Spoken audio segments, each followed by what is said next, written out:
Welcome back to the videos. ఈరోజు వీడియోలో వచ్చేసి కింగ్స్ గార్డ్స్ హార్సెస్ అయితే చూస్తాం అనమాట మనం ఇప్పుడు.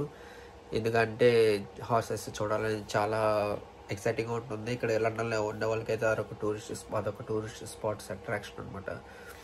సో రాయల్ గార్డ్స్ హార్సెస్ చూడడానికి అయితే వెళ్తున్నాము.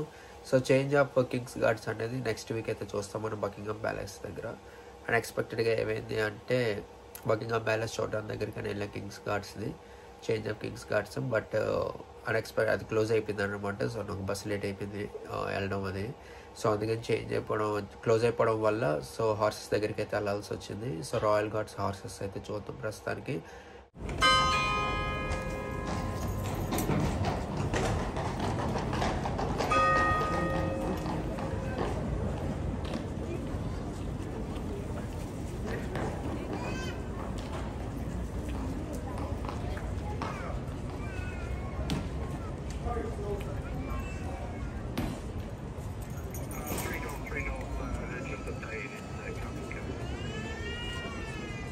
చూడొచ్చు మనం లోపలికి వెళ్ళే కొద్దీ వింత సీన్లో వింత జాతులను చూస్తుంటాం, పట్టించుకోవద్దు ఇక్కడ.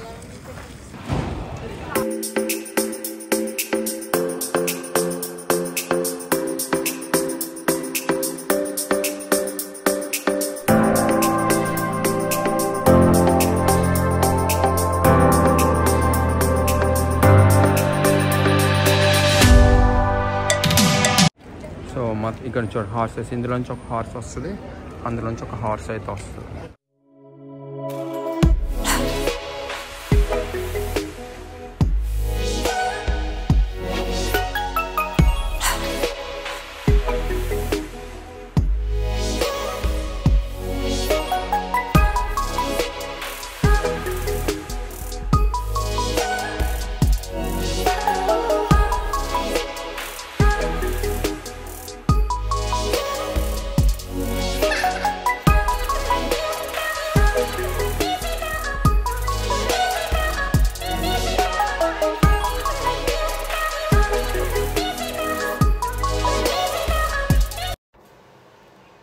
సో కింగ్ హార్సెస్ పైన రాయల్ గార్డ్స్ గార్డ్ చేస్తూ ఉన్నారు. సో 2 గేట్స్ నుంచి 2 హార్సెస్ అయితే ఉంటాయి. ఇంకో హార్స్ అయితే చూపిస్తాను మీకు. సో పిచ్చి వాళ్ళందరూ వచ్చి పిచ్చి ఎక్స్ప్రెషన్లు పెడతా ఉంటారు.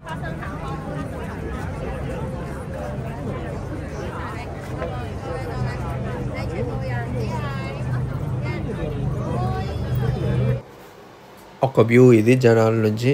సో అంతమంది జనాలు ఉంటున్నారు ఏంటది. యాక్చువల్గా హార్సెస్ అనేవి మార్నింగ్ అరౌండ్ 11 నుంచి 4 వరకు అయితే ఉంటాయి. ఎవ్రీ అవర్కి హార్సెస్ చేంజ్ అవుతూ ఉంటారు. హార్సెస్తో పాటు గార్డ్స్ కూడా చేంజ్ అవుతూ ఉంటారు. సో వెనకాతలో ఉన్నది బకింగ్హామ్ ప్యాలెస్ వ్యూ అనమాట. అంటే అఫీషియల్గా బకింగ్హామ్ ప్యాలెస్ అయితే కాదు, so part of Buckingham palace కాబట్టి. సో ఎందులోంచి అయితే రావాల్సి జనాలు అయితే వస్తారో అందులోంచి అయితే తీసాను మీకు ఒక వ్యూ. అయితే జనాలు అయితే హెవీగా ఉన్నారు ఆ టైంకి. సో నేను వెళ్ళింది ఆఫ్టర్నూన్ 1 o'clockకి. సో అప్పటికే జనాలు అయితే ఫుల్గా ఉన్నారు. సో దగ్గర నుంచి అయితే తీసారనమాట మొత్తానికి ఇదంతా కూడా. బేసికల్గా ఇక్కడ ఏం జరుగుతుంది అంటే మీకు లెఫ్ట్ సైడ్ చూపిస్తున్నారు కదా, be aware horses may kick of bite, don't touch the horse అని చెప్పి. సో అయినా కూడా జనాలు టచ్ చేస్తూ ఉంటారు. ఇక్కడ పక్కన హార్స్ హెడ్ మీద నో అని చెప్పి సింబల్ అయితే ఉంది కదా అక్కడ. అండ్ హార్స్ వచ్చేసి నిద్రపోతుంది. అండ్ కింద వచ్చేసి మనకి వైట్ లైన్ అయితే ఉంటుంది అనమాట. సో ఆ వైట్ లైన్ దాటకూడదు. సో ఒకవేళ మనం వైట్ లైన్లోకి ఎంటర్ అవుతే get out of the box అని అయితే అరుస్తారు రాయల్ గార్డ్స్ అనేది. ఎప్పుడు కూడా మనం హార్స్ దగ్గరికి వెళ్ళేటప్పుడు చాలా జాగ్రత్తగా ఉండాలన్నమాట. ఎందుకంటే ఏ నోషన్తో అందదో ఏ నోషన్కి వస్తుందో తెలియదు. దానికి మైండ్ బాగుంటే దగ్గరికి వచ్చి ముద్దు పెడుతుంది. మైండ్ బాగాలేదనుకోండి దూరంగా తంటుంది అనమాట ఒకేసారి. సో ఇప్పుడు వచ్చేసి మిలిటరీ వాళ్ళు, కింగ్స్ మిలిటరీ వాళ్ళు ఖాళీ చేయిస్తున్నారు. ఎందుకంటే చేంజ్ ఆఫ్ హార్సెస్ అనమాట ఇప్పుడు. అండ్ పోలీసు గన్మెన్స్ కూడా వస్తున్నారు అటువైపు. సో ఇంతకుముందు 2 ఉండేవారు, ఇప్పుడు ఇంకిద్దరు ఎక్స్ట్రా వస్తున్నారు అనమాట వాళ్ళు. సో వాళ్ళిద్దరూ వచ్చి ఒక ఆయన మాత్రం ఇండియన్ లాగా ఉన్నాడు. రైట్ సైడ్ అతను మీకు దగ్గర నుంచి కనబడుతుంది. ఇదిగోండి ఇందులో రైట్ సైడ్ ఒక పర్సన్తో మాట్లాడుతున్నాడు కదా, అతను మాత్రం ఇండియన్ అంట. లాస్ట్లో అడిగితే పంజాబ్ అని చెప్పాడు అతను. పంజాబ్ నుంచి వచ్చాను అని చెప్పాడు, బట్ తెలీదు. మహారాష్ట్ర అని చెప్పాడు అనమాట అతను. మెయిన్గా మహారాష్ట్ర నుంచి అని చెప్పాడు అతను. సో వాళ్ళైతే చేంజ్ చేపిస్తారు, బలాట్స్ అంటారు అనమాట. సో బలాట్స్ని ఖాళీ చేయమని చెప్పారు. సో అదంతా ఖాళీ చేసేసిన తర్వాత అటు రైట్ సైడ్ నుంచి 2 హార్సెస్ వచ్చాయి. తర్వాత ఈ ఫ్రంట్ 2 హార్సెస్ లోపలికి వెళ్ళిపోయి వెనకాల నుంచి 2 హార్సెస్ అయితే వచ్చాయి. సో చాలా పకడ్బందీగా సెక్యూరిటీగా అయితే ఉన్నాను. గార్డ్ ఆఫ్ హానర్ ఒకసారి చూసేసేయండి. చేంజ్ ఆఫ్ గార్డ్స్కి హానర్ చేస్తారు కదా, సో ఎట్లా ఉంది ఏంటో ఒకసారి చూడండి.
దగ్గర నుంచి చూసుకుంటే హార్స్ ఇట్లా అయితే ఉంటుంది. సో దానికి ఫ్రంట్ అంతా రేంజ్తో కట్టేసి ఉంటారు. అండ్ హార్స్ గార్డ్ వచ్చేసి పైన కూర్చొని ఉంటారు. కింద వాళ్ళు వూల్ మ్యాట్ అయితే వేసుకున్నారు అనమాట, గుచ్చుకోకుండా కింద. అండ్ వాళ్ళకు ఉండాల్సిన ఇది ఇంకో హార్స్, ఇది రైట్ సైడ్. ఇందాక ఫస్ట్ హార్స్ చూసారు కదా, ఇప్పుడు చేంజ్ ఆఫ్ అయిపోయిన తర్వాత ఇది సెకండ్ హార్స్. రెండైతే సైలెంట్గా ఉన్నాయి. ఇందులో ఆర్మండ్ చూసారు కదా. ఖచ్చితంగా వీడియో అయితే నచ్చిందని అనుకుంటున్నాను. సో ఎందుకంటే మీకు వీడియోస్ అయితే చూపించేస్తాను కదా. సో కింగ్ ఆఫ్ గాడ్స్ వీళ్ళు హార్స్ గాడ్స్ అంటారనమాట. సో ఎవ్రీథింగ్ అయితే కవర్ అయింది ఇందులో. So next Buckingham palace meet అయినప్పుడు, విజిట్ చేసేటప్పుడు మళ్ళీ ఒకసారి తీసేటప్పుడు క్లియర్గా చెప్తాను మళ్ళీ. ఇంకా ఎంత చెప్పినా కూడా ఎంతకన్నా చెప్పడానికి అయితే ఉండదు. హార్స్ గార్డ్స్ అది మనం ఎంత జాగ్రత్తగా ఉంటే అంత సేఫ్టీగా బయటకు వచ్చేయచ్చు అనమాట. ఎందుకంటే అక్కడ పోలీసు గార్డ్స్ చూసారు కదా, ఒక్కొక్కరికి 3 గన్లు ఉంటాయి. అక్కడ ఏ తేడా జరిగినా కూడా, మనం ఎక్కువ వాగినా కూడా అక్కడికక్కడ షూట్అవుట్ చేస్తూ ఉంటారు వాళ్ళు. అందుకని చెప్పి మనం ఏది చేసినా కూడా మనం వాళ్ళకి చెప్పి చేస్తే ఏ ప్రాబ్లం అయితే ఉండదు. ఇదైతే గుర్తుపెట్టుకుని అందరూ. సో ఖచ్చితంగా మీరు అయితే లైక్ చేయండి, సబ్స్క్రైబ్ చేయండి. Thank you.